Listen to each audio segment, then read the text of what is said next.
Haunted Hollers podcast, a place where your hosts, Wendy and April, discuss the creepy things that lurk in the misty shadows of the Appalachian hills. I am, as always, the mysterious voice in the walls. Hey everybody, I'm Wendy. And I'm April. Today's tale falls more in the weird category than the spooky category, but it is an Appalachian oddity worth discussing. In 1876, Alan and Mary Crouch owned a farm in the Olympia Springs area of Bath County, Kentucky. On the day of March 3rd, Mary was working outside making soap. It was a beautiful, crisp, and clear day. There wasn't a cloud in the sky. Suddenly, a substance began falling from the sky in flakes, almost like snow. While it often snows in March in Kentucky, this substance was red, not white, and looked like pieces of beef. This strange phenomenon continued for about 10 minutes, and when it was over, pieces of meat ranging from 2 inches to 4 inches covered an area roughly the size of a football field on the Crouch farm. It was later said that enough meat fell to fill up a horse cart, which would be roughly 150 pounds of meat. Mary was baffled by this occurrence, while the Crouch family cat was delighted by this offering of meat from the heavens and promptly began to feast upon it. Mary's first inclination was that the meat shower was a sign from God, and whether it was a miracle or a warning, she did not know. The meat littering the ground and hanging off the Crouch's fence appeared to be fresh and raw. It appeared to have been torn into pieces rather than butchered precisely. The Crouches were leery of the meat and didn't want anything to do with it, but as things go in small towns, word quickly spread. The next day, people from all around town stopped by the Crouch farm to see the remnants of the meat shower. While the meat may have been fresh when it fell, after sitting out all night, it had gone bad. However, this didn't stop two curious spectators from conducting a taste test to determine what the meat was. Their consensus, after sampling the meat, was that it was either deer or sheep. People in the community had their own theories as to where the meat came from, including that it was extraterrestrial livestock meat from outer space, or that it had been dropped from some tornado-like weather event. Samples of the meat were collected and sent to various scientists and researchers. However, these experts could not seem to agree on the origins. One scientist claimed that the meat was lung tissue that could only have come from 2 sources, either a horse or an infant human being. Another said that while the origin of the meat could not be determined, the meat itself did contain lung and organ tissues, as well as cartilage and muscle tissue. Some researchers didn't believe the meat was actually meat at all. One proposed that the substance was actually a bacteria called nostoc that when wet swells into a gelatinous goo. Most of this has a seaweed-like appearance and is green, but certain varieties do appear flesh-colored, and he suspected that this was one of those. Another proposed that the substance was actually amphibian spawn that had been picked up and scattered by the wind. However, the most plausible and widely accepted theory is that a flock of vultures was flying overhead, and they chose the moment they were flying over the Crouch farm to disengorge their previous meal, which was scattered by the wind over the large area. Turkey vultures are common in Kentucky, and as scavengers they feed on whatever meat carcasses is readily available. However, sometimes they have to make a hasty departure, and flying when their stomachs are full isn't an easy task. They have a built-in defense regurgitation in which they will vomit the contents of their stomachs to lighten the load and make it easier to fly. When one vulture does this, the rest of the flock follows suit. This is the opinion that was later published in the Louisville Medical News Journal and would explain why the meat appeared to have been torn and why it contains such a wide variety of tissue types.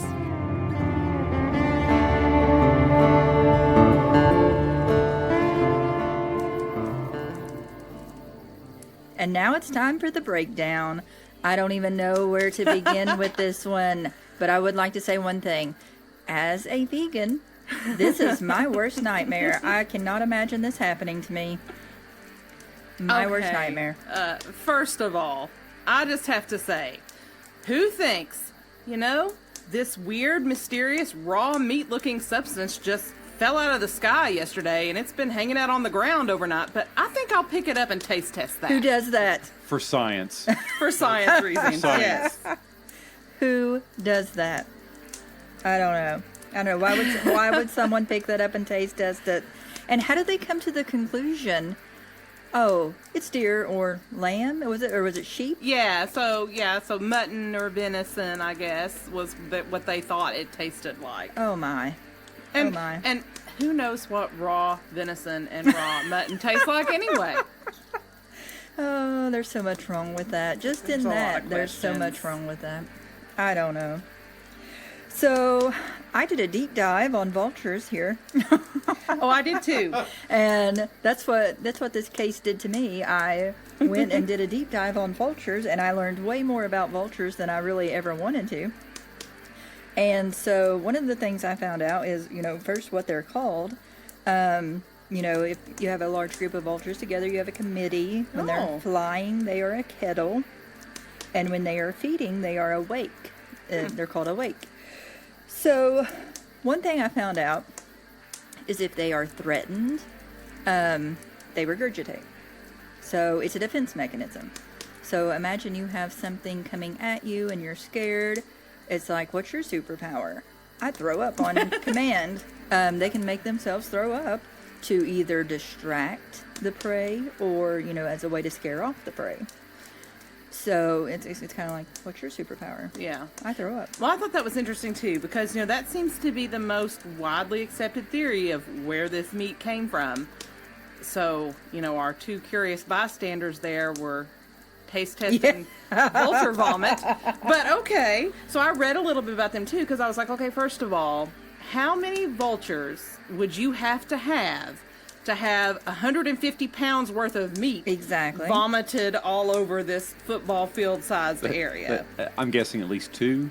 Oh no. Maybe Bare minimum. Oh 3. no. So that brought me to the question.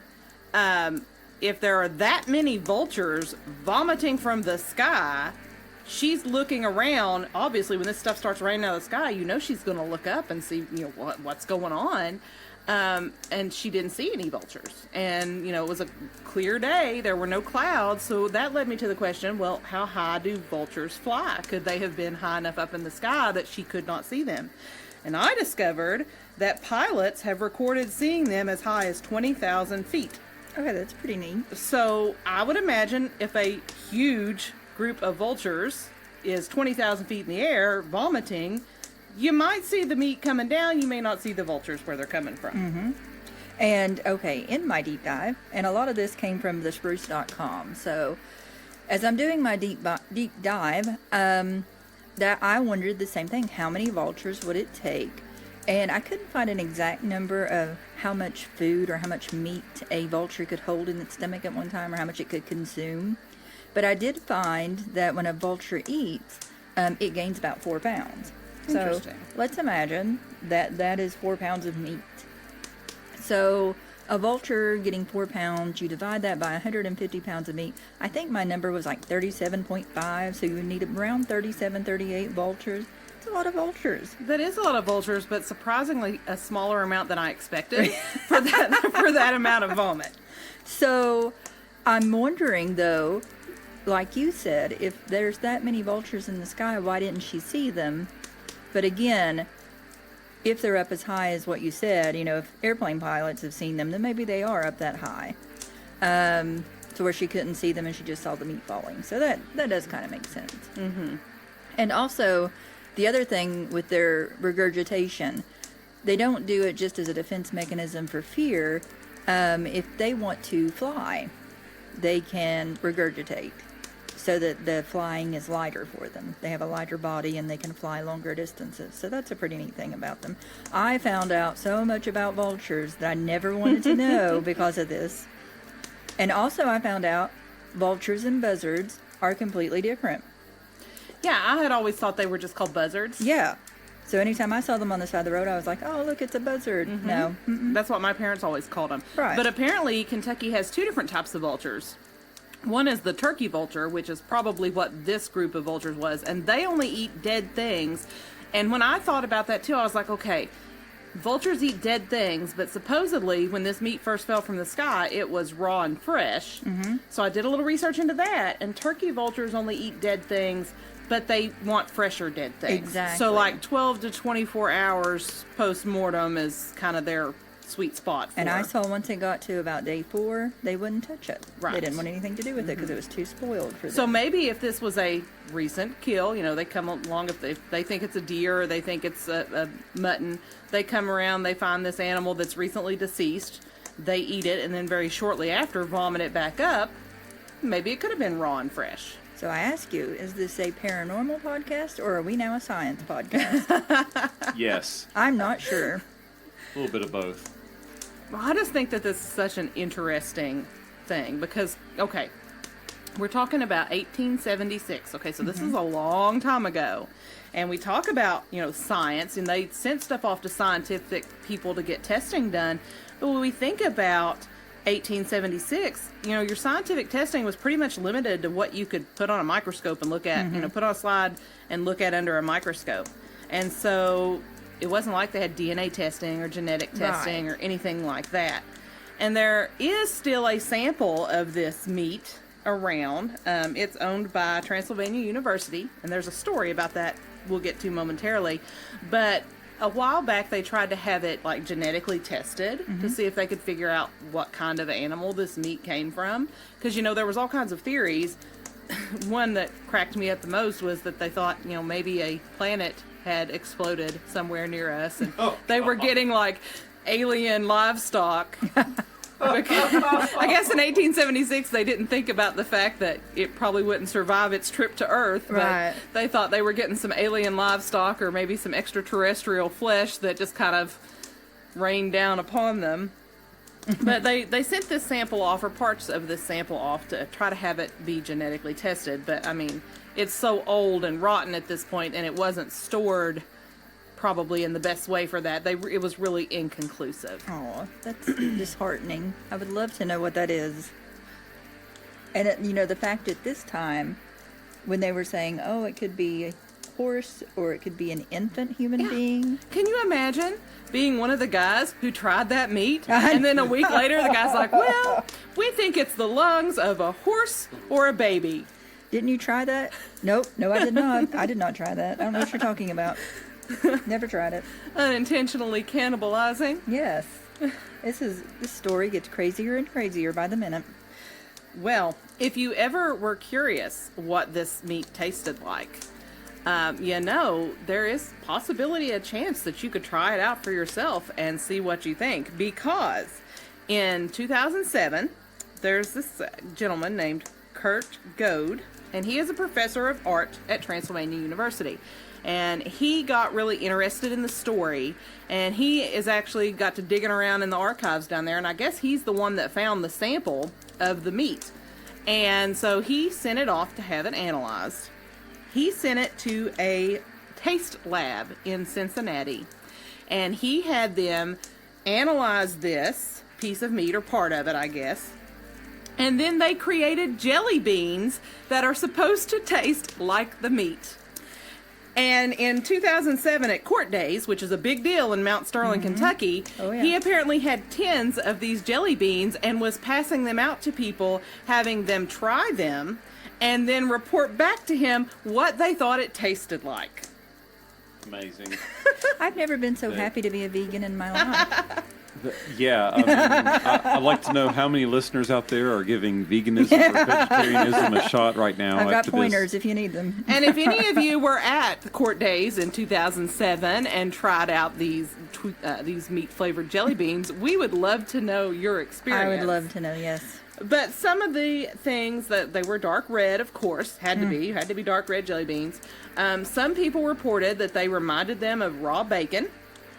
Another pair said that they tasted like a strawberry pork chop. And another person said they tasted like a heavily sugared bacon with a metal aftertaste. And apparently no one has ever wanted to try these twice, and this professor of arts still has quite a few of these tins hanging around on campus. Put me down for a no. Yeah, he can keep them. And what are these citizens doing that they know what raw bacon tastes like, and they know what's a strawberry pork chop? Maybe when they talk about raw bacon, they're talking about the texture. Maybe, But you did say they were jelly beans, though. Yeah, so jelly I don't beans. know. That's weird. And here's my question, and I'm not a science person. Exactly. But how does this lab determine what this, over 100-year-old hunk of meat tastes like in order to That's then true. flavor these jelly beans like it? I don't know how they would. Yeah, they'd have to extrapolate that somehow. Maybe they're looking at the protein or on just a molecular level to figure that out. Maybe. I'm going to leave you meat eaters to figure that out. I don't know. I'm confused by all of it. But think about it. You're this woman. You're in your yard. Minding your own business. Yeah. Making your Just soap. making your soap. Getting your chores Just want to done. make my soap, and meat starts falling from the sky. I know what I'm going to do. I'm going to be in the fetal position crying. Yes. And then as soon as that's over, you're going to put up a for sale sign. But how would you explain that? What would be your explanation? I mean, we keep going back to that, this is the Bible Belt. We're in Appalachia. Her first thing was, this is a sign from God. I think I would have to go with that because right now it's the one making the most sense. I don't know. And she was like, I don't know if it's a miracle or if it is, if it's a warning. It's like, what are you trying to tell us here? I don't know about the miracle part. I mean, don't know. unless there was famine and this was their manna from heaven, I'm It's not possible. sure. It's a possibility. Did they try to make a snowman out of it? Do you think Oh no! Please no. Well, if we had two people trying it out, I mean, anything's possible. And at this apparently a point. butcher also took a piece of Please it and no. fried it up and said it was quite tasty. I don't know. At least he fried it. At least he cooked it. At least he did not just pop a big piece of raw meat in his mouth.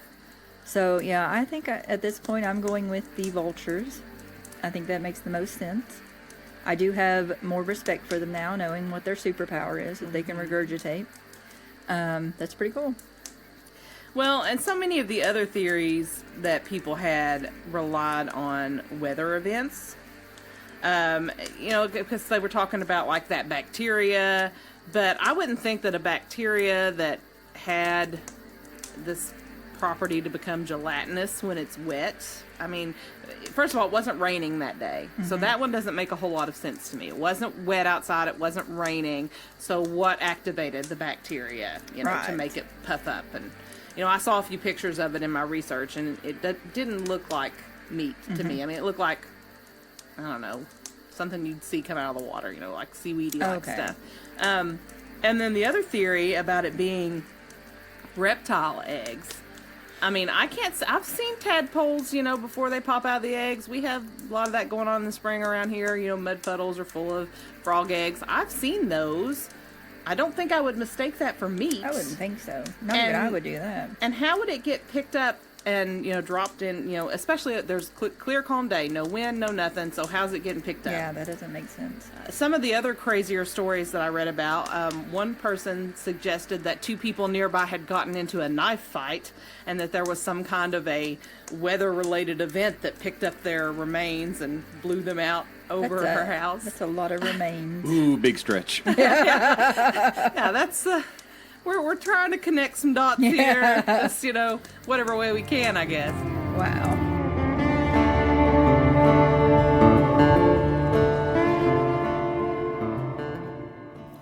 Well, listeners, if you've never heard of the Kentucky Meat Shower, you have now.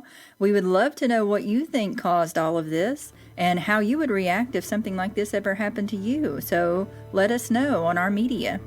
You can contact us on Facebook and Instagram at Haunted Hollers. You can also send us an email at hauntedhollers@gmail.com. And we also have a webpage, www.hauntedhollers.com.